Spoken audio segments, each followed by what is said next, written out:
A spacer is a holding chamber that attaches to an inhaler. It helps you get more medicine into your lungs and less in your mouth. Using a spacer with a face mask takes practice, but we'll show you how to do it.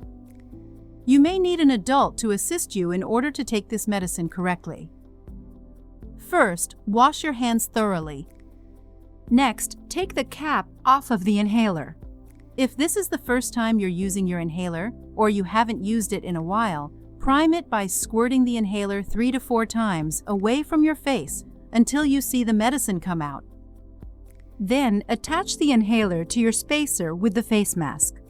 Shake the inhaler and spacer to mix up the medicine. To use the inhaler, stand up straight and breathe out slowly. Place the face mask over your nose and mouth so it forms a tight seal. Press down on the inhaler to put 1 puff of medicine in the chamber. Breathe in and out 5 to 6 times. Use your fingers to count your breaths. If your dose is more than 1 puff, shake the inhaler and repeat these steps. Then remove the inhaler from the spacer and put the cap back on the inhaler.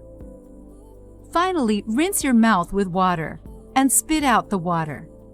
You're all done. Good job!